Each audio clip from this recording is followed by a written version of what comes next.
Hello and welcome to this week's edition of Politics in the Pulpit, a lectionary-based preaching resource designed to ask the provocative questions of how politics and preaching could be tied up together.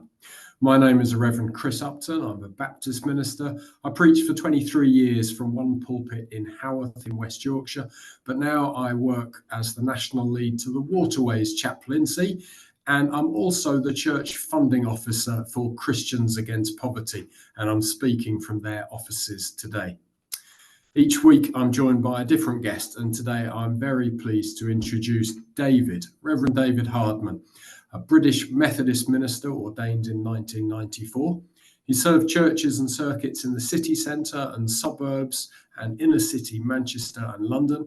He's also worked for Christian Aid and for JPIT. Justice and peace have been at the heart of David's ministry, and he is now the Methodist Liaison Officer in and for Jerusalem. And we'll find out a bit more about that work, I am sure. David, thanks so much for joining us today. Thank you. It's good to be here. Now, in the bio, you put peace and justice have been at the heart of your ministry. Tell us a bit more about that and where preaching comes in for you. Yeah, I suppose when I've reflected on my call to discipleship and my call to ministry, it's always been at the heart that sense of a calling to live for and speak for justice and peace. And I remember as a teenager, I would be on a Saturday, I'd be on a CND march or a peace march in Manchester, and then on a Sunday I'd be in church, and God called me through both of those things into ministry, and so that's been very much what my calling has been about. And I really feel that as preachers, that we need to help ourselves in our preparation, but also then assist our congregations to theologically make sense of the world around them. And that means making sense of the big issues that are going on. That means making sense of what our politicians are standing for, what they're saying, through the eyes of Jesus, through the love of God. And and sometimes that'll mean that means we stand up against what they're saying, or it means that we encourage others to think carefully as well. So I always believe that from the pulpit we should be helping people to theologically reflect on the realities of life, and that means politics as much as anything else. Thank you for that. I'm sat here in the Christians Against Poverty office.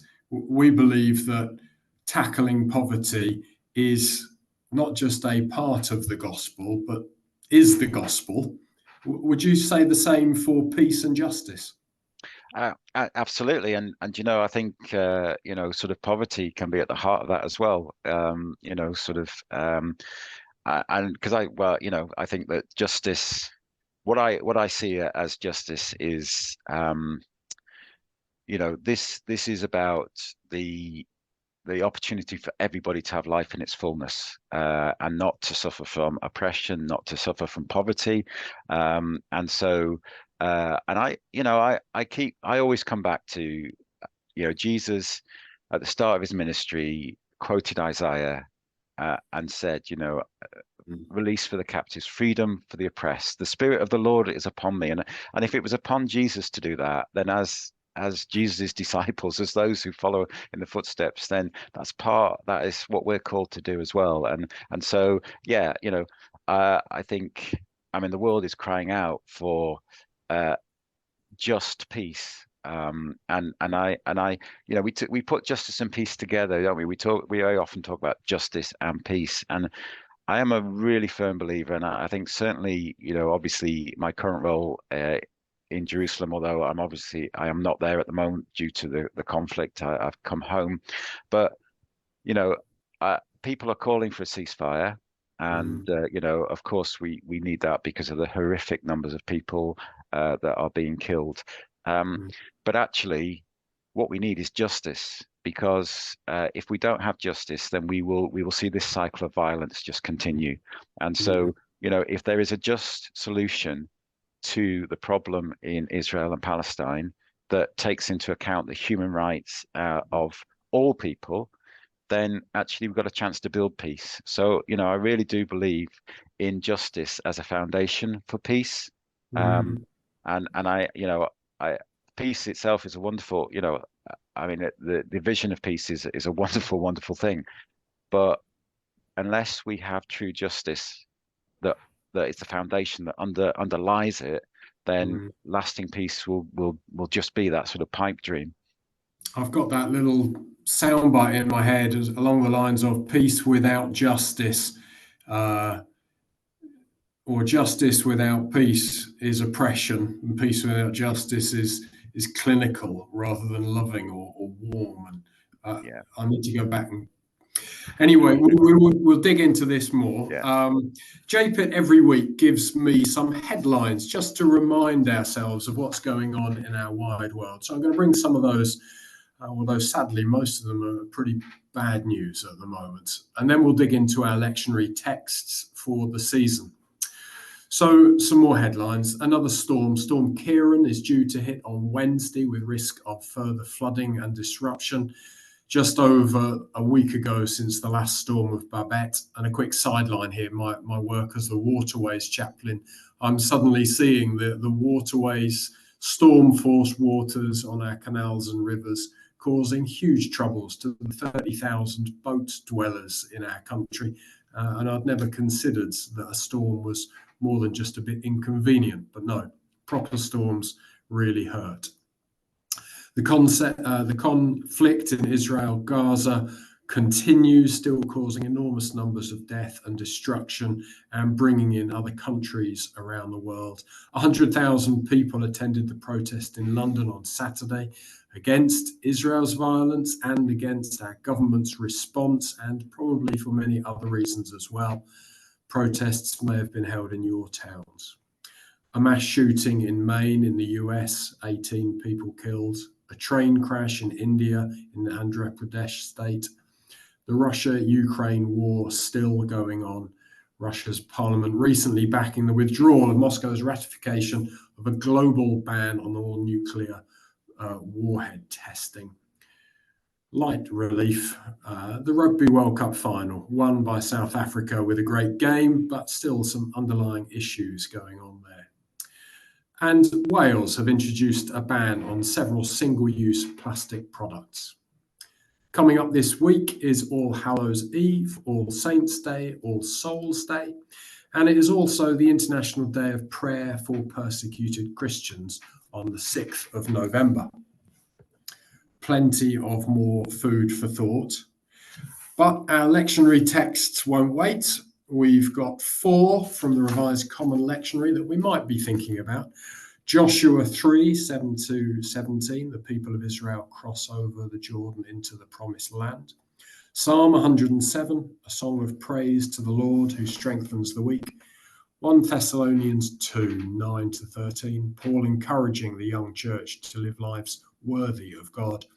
And from Matthew 23, some wisdom teaching culminating in humble yourselves. David, as you would be preparing for preaching on Sunday, where would you go with these texts? What jumps out at you? I think the Joshua text jumps out at me because you can't ignore it this week. No. So we have the text of Joshua leading the people into the promised land, and we can't look at the news anymore and not sort of begin to think about this, and I think it poses so many questions, and I think sort of raises issues that perhaps we haven't necessarily thought about before. I think this whole narrative of the 40 years in the wilderness, and of course this last Sunday we had the death of Moses, and then the entry into this promised land, and we know it as a biblical narrative, and we know the story, and we perhaps just leave it at that. But I think through the eyes of what we're seeing in Israel and Gaza now, we recognize that actually there's trouble behind this. If you read this passage, so we're told that God without fail will drive out the Canaanites, the Hittites, all those people that are there already. And so we've got this great idea that there is this promised land that they've been through the wilderness years, and here is a place that they can be, that God has given them. But then we actually recognize that there are people there before, and there are people that will be driven out. There will be conflict and drive them out. And of course, we can't help but to begin to look at what we're seeing here, because in Israel and Palestine now, because this is about the return of Israel to this land 75 years ago. But yet there being a race of people already there, and them losing some of their land.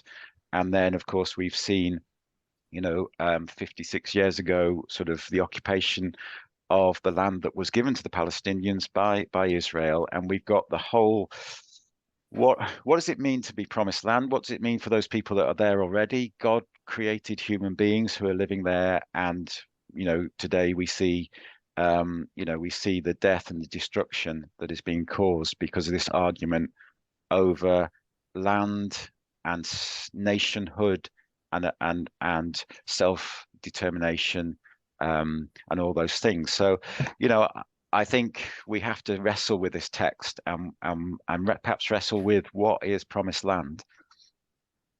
So, a follow-up question for me. I don't know if you would have preached last week on the death of Moses, and to be honest, I'm not sure what is coming next week. How much history would you expect your congregants to sort of know in terms of Israel-Palestine and the carving up of the map after the First World War, after the Second World War, or Six-Day War? How much of that would you expect? How much would you think is necessary to understand this dilemma? That's a really, really interesting question, Chris. And one of the things I've found is that I found people, because of this current conflict, asking those questions, because, I think, there's a generation of us who have grown up with conflict in the Middle East. We have grown up with, knowing that Israel, Palestine, that there is conflict between the two. And I think sometimes for people, they've looked at the news and gone, oh yeah, it's gone off again in the Middle East, and this is just a recurring thing. And I've known people this time, I think, partly because of the scale of what happened. The horrendous Hamas attack on October the 7th was an unprecedented attack, and then the response by Israel. I think people are starting to begin to think about it, but it's one of those things that when you delve into it, you can just. I was asked recently to do a blog, and I did a blog, and they said, "Oh, that's great, but could you do a brief history of the conflict?" And I kind of went, "Well, I can't. It's hard to do a brief history." And I tried to do headlines, and tried to, and actually it's very difficult. And I would say that we can't tell what a congregation knows, and we can't tell what they where they are in terms of knowing the history. But I think it's quite important to to try and do some of that and pick out what is important. People have said to me, why aren't Gazans leaving Gaza? Well, one, they can't, but to get out is is impossible at the moment. But secondly, there is something, because many of those families in Gaza are families of people who were driven from their homes in 1948. What Palestinians call the Nakba, the catastrophe.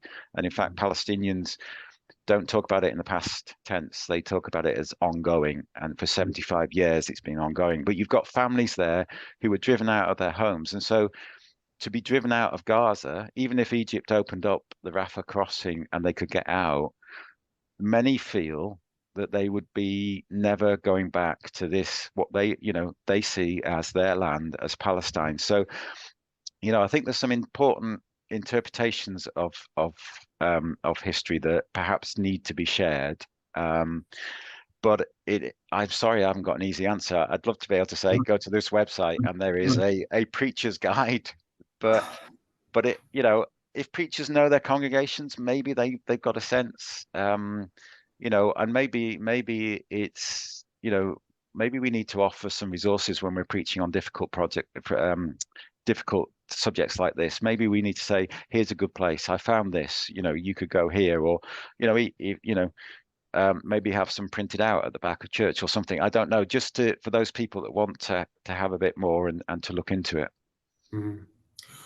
I was in Northern Ireland over the summer, and we were in Derry and on a guided tour, and then we moved to Bushmills and small town, and suddenly the history of William of Orange and the marches was being flown on every lamppost, and the story was being told. And again, I thought, I know absolutely nothing. I've just imbibed the IRA are hotheads and we're right and they're wrong. And there's something within me that wants to say, is that our basic narrative, that Israel is right and Palestine is wrong? Because we've read these texts throughout the years and unflinchingly said, the Lord will drive out all these, because that's what the Bible says. Am I by myself in this, David, or you're nodding a bit? Yeah, I think it's so difficult, isn't it? The narratives that we just pick up, and I think the Bible's part of it, and I think what we hear and how we hear it is part of it as well. And I mean, there are some commentators who argue that the book of Joshua is actually a later, it's written later, and is nationalist propaganda. And people argue because apparently archaeologists say that Jericho at this time wasn't inhabited, so therefore, how could Joshua have? Yeah, exactly. So, and I'm not a big enough scholar to know and to argue on either side of that, but I do think that this idea that when I saw, that word propaganda, I've when I listened to the news today, last week, Biden, the president of the United States of America, questioned the figures that were coming out of Gaza because the Ministry of Health that provide the figures is run by Hamas. And so he cast doubt on, it's over 8,000 as we're speaking today. And I just felt, everyone else, the World Health Authority says, no, we've never had any problem with these figures. They've always proved to be okay. The Human Rights Watch, they said, actually, we trust these figures. We always have. We've got proof they've always been okay before. And you realize the power of propaganda. And I also, I reflect when I was younger, the very mention of PLO, the Palestinian Liberation Organization, I just connected that with terrorism because at the time there were the hijacks, if you remember further enough back there, yet, that organization has tried to, in recently to actually be able to promote the cause of Palestinians. And I think this leads us onto a really interesting issue, and that is that we've seen the rise of anti-Semitic attacks. We've seen the rise of Islamophobic attacks in this country, and when you start judging people, by judging everybody, if you judge everybody, every Palestinian by the actions of Hamas or Islamic Jihad, then you are judging them against a standard that is not fair, because many people will tell you, many people who have lived and visited Palestinians, that they are one of the most hospitable and generous race of people that there is. And it's the same with anti-Semitism, isn't it?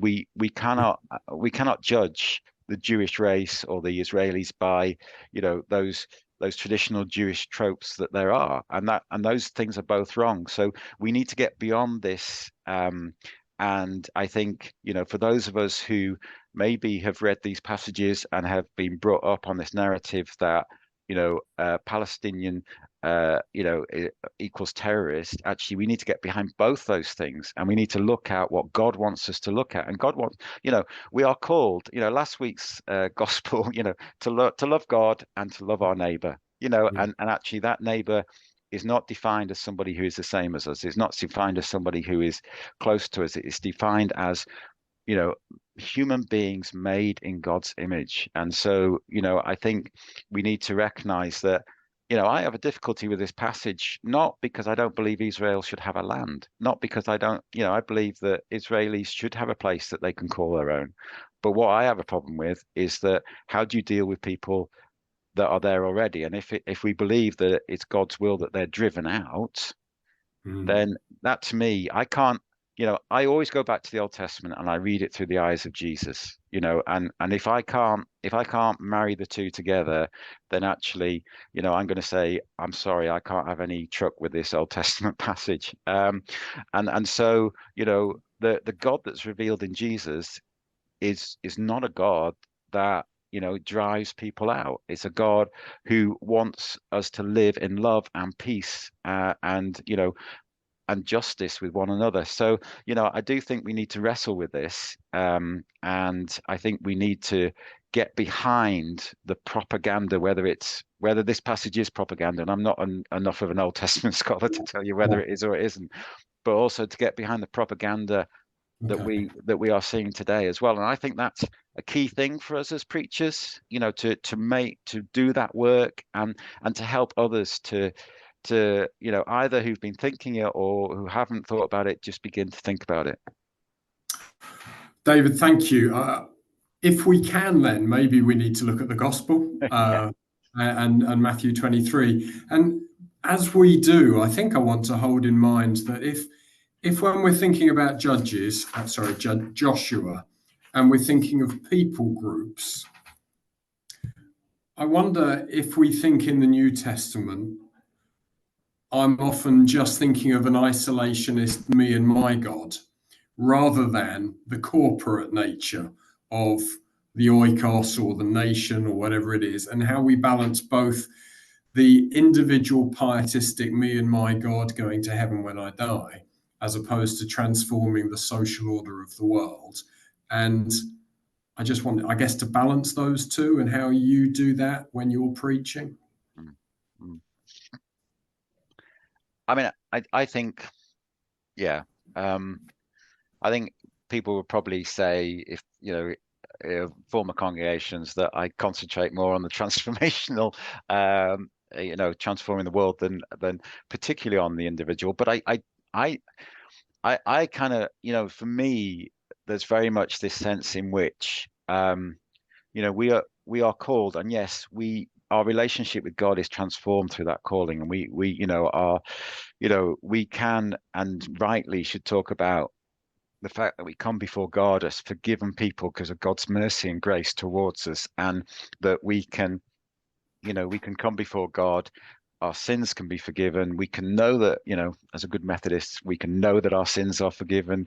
But I think, I can't leave it there. I can't, that I just cannot see that is anything in the teaching of Jesus that leaves it there. Yes, it's a thing to be celebrated, and thank God that, God calls us and we have that opportunity to know that supreme love, and that offers us, that wonderful gift and vision of life after death. But actually, there has to be a responsibility. And I think when we're looking at this Matthew passage, the message, and I think I'd like to say we need to be careful any of these passages where Jesus has a go at Jewish religious leaders, because what we need to recognize, this is not having a go at Judaism, this is not having a go at Jews or Israel, and we need to be careful, because sometimes it's easy to fall into that trap and to become anti-Semitic in what we say. But for me, the fact is that what Jesus is trying to sort of say here and grapple with is that actually, if we are going to take on the message of God's love, then we need to live it. And it's not just good enough to tell other people to do it. We need to do it ourselves. And so, I think sort of for us as Christians, we can celebrate the fact that we are forgiven and we have this personal relationship with God, but that has to then be seen in the fact. And I think, in the Thessalonians passage, Paul's trying to say that in the, look how we were. This is how we behaved. And I think that's exactly sort of what Jesus is saying, is actually your behavior then, knowing this love of God, is that you do, getting back to last week, love God with all your heart, but you also love your neighbor with yourself. So it's got to be that lead on that he adds in, what's the greatest commandment? Well, this, loving God. But then there's also this one, which is just like it. He says it's just like it. It's actually, and I'm going to put them together. And that's, you love God because of the forgiveness and the mercy that you've experienced, and you love God with all your heart. But actually, part of that is you're loving your neighbor as well. So it's got to lead to something. And we can't all, we can't change the world in the sense of we can't end the conflict between Israel and Gaza, but actually we can live in a way that brings peace to our relationships with Muslims, with Jews, with people of no faiths. We can live in a way that demands justice in those situations, and I see that. I don't, that's part of our forgiven life we live with God, is to try and promote that across across the places we live and across the globe. David, I've just written down, and I'm not quite paraphrasing. Well, I'm paraphrasing you, not quoting. We have to demand justice. And you've just nodded. And I'm looking at the last verse of Matthew about humble yourselves. Is it possible to humbly demand justice? Absolutely. So I look at these words, the greatest among you will be your servant. And I ask the question, who do we serve? Now, obviously, we serve God. I mean, that's that's obvious. We are Christians. We serve God, but we are asked to serve others as well. That's the whole suffering servant, the whole Jesus kneeling at the feet of his friends and washing the feet is an example of God in human form serving in a very tactile way. And so my question is, who do we serve? And it goes on to say, all who exalt themselves will be humbled, and all who humble themselves will be exalted. To me, this is a call to actually serve not the powerful, but to serve the oppressed. Those who have, and that's the real, to serve someone who's powerful, I don't think is humbling ourselves. You're kind of putting yourself, yes, you are serving but actually you're serving in the powerful realm. Actually, Jesus knelt at the feet of his disciples. These were just a bunch of fishermen, a bunch of, nobodies who Jesus called to share with him, and he served them. And so, for me, this is about very much sort of saying, we amplify the voices. We talk, with your hat on as Christians Against Poverty, you talk about lived experience, amplifying that voice of lived experience. We don't shout it out and say how wonderful we are because we're speaking up for those who live in poverty. We actually say, let's hear that voice. Let's hear that. And you mentioned in the intro about marches across the country on the weekend, and I was on the march in Manchester where I'm currently living, and it was, I went because I wanted to stand alongside Palestinians, and I wanted to call on our government to actually call for a ceasefire rather than supporting what's going on. But I actually stood behind a small group of Jewish people. And they had a banner, and the banner simply said, always with the oppressed, never with the oppressor. And I just thought that was a really powerful example of this. The greatest among you will be a servant. All who exalt themselves will be humbled, and all who humble themselves will be exalted. Because they were standing there and saying, I do not stand with my government, my Israeli government, but I stand with those that are oppressed. And so for me, in answer to your question, yes, we can be humble in calling for justice, especially if we amplify the voice of those who are those who are oppressed, rather than claiming the stage and saying how good are we because we're calling on behalf of the Palestinians for justice, or we're calling on behalf of those who live in poverty for justice. David, I'm really warming to this. I did preach last Sunday. I'm not actually preaching this coming Sunday, and I kind of wish I was now. But there's two things, I guess, and we do need to bring our conversation to a close. As we were talking about Joshua, I was actually almost thinking about the book of Job and the foolishness of even talking and the sitting in silence and weeping, which doesn't get you far as a preacher, but maybe more sort of eloquent than most of what I say. And that highlighting the chaos and the confusion.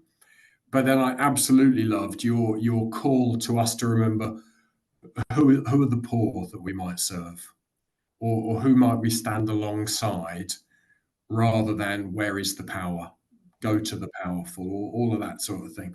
And it struck me, I wonder if that's our call for this week, where we highlight what we know is confusing and impossible. We leave that with God in prayer, and we reflect on our congregations, our community, and say, we are not ignoring over the seas, but what is going on right here for us now? I guess I would say that as a Baptist, with our localism really at the forefront of the mind. But again, you're nodding, which is kind of nice for me. I think, for me, having to leave the region, having to leave people I know, I've been working with people who have family in Gaza. I've been working with, Israelis who are scared because of what's happened and are frightened. And, I obviously for me, there's this real sense of, I'm not actually preaching on Sunday because obviously I've come back to the country and I haven't got a lot of preaching appointments yet. But, I think I would immediately just go and try and tackle some of these passages the way that I've been talking about, because, it's so. I'm emotionally invested in this as well. This is something that I've stood for justice and peace all my life, but I've stood for things that I've only read about, or I've listened to people, or and I've made a cerebral decision that this is wrong. But this is, there's something about the heart for me here, because I know these people. But I do think that we also do need to reflect, like you were saying, about what's happening for us. And when we see the news and when we hear this, whether it's Israel, Gaza, whether it's the storms that are battering the country, whether it's all these other things, and to reflect on what God is saying to us is, that's always really important. And sometimes it is easier just to to shout loudly about the injustices in the world, but actually I think there's for activists, and I would count myself as an activist, but there is this thing about burning out. Mm-hmm. And sometimes those of us that have this nature that is, I don't spend time with myself on Saturday morning. I go to a rally because that's but actually there is a sense in which we need that inner strength to continue to not only humble ourselves, but to be able to, through that humbling, call out for justice across the world. So I think there is a need, and there's a need in us as a church to do that personal reflection. Mm-hmm. Thank you. I'm just turning to the Psalm. We are going to have to wind it up. 107:1. Oh, give thanks to the Lord, for he is good, for his steadfast love endures forever. Let the redeemed of the Lord say so, those he redeemed from trouble and gathered in from the lands, from the east and the west, the north and the south. We turn to God, who satisfies. We know that we get into stormy waters when we push it too far, because so many people aren't satisfied and aren't having their thirst quenched at the moment. But coming back to God somehow with all of this, I guess, is a good thing. Yeah. David, thank you so much for coming and sharing your wisdom and your reflections and your lived experience today. A question I tend to ask all my guests is the pulpit a place for answers or a place for questions? I think if not, this is not sitting on the fence, I don't think, but if I want to say both, because I think in the preparation for preaching, those of us that are preachers actually need to ask ourselves questions, and I think we need to share the answers as we have found them so far. But on the other hand, I don't think we should expect those people listening to our sermons just to take those answers that we have, and I think, I think it's something that we as preachers need to recognize, but also as congregations that, I stand before God, and, actually, if you looked at some of my old sermons, I would want to apologize to the congregations that heard them. but that's where I was at the time. But I hope that people who listen recognize that however passionate I might get, or however passionate a preacher might get, however certain how many times we shake our fist, or actually just recognize that there is something that goes on between ourselves, with the help of God's Spirit, to hear what's said from the pulpit, but also for us to interpret that in our own lives, and to think through what that means. So yeah, it's a place for answers, but it's a place where people should question those answers as well. Thank you. Thanks. I'm not going to say it's the best answer. It's not that you're my favourite, David, but yeah, that's a really good, useful, full answer, because it's a stupid binary question. Anyway, thanks very much for joining us today, and thanks to the rest of you that are listening or watching at home. I wish you well as you prepare for your sermons these week. And if you have enjoyed this episode of Politics in the Pulpit, please leave us a review wherever you listen to your podcasts, or online, share it with your friends. We have an online space for further engagement and discussion about faith and politics on Twitter, or X, or whatever it's called, at pulpit_politics, or using the hashtag politics in the pulpit. And we also have a Facebook group which you can access through the Joint Public Issues team, jpit.uk. So God bless from me, God bless from David, and I'm going to leave us with a short blessing. Lord, in this season of change and uncertainty in your church and in the world, give us a vision for the future. Give us courage to embrace change, to welcome new opportunities, to see new possibilities. Give us a hope for peace and justice in our time. Amen.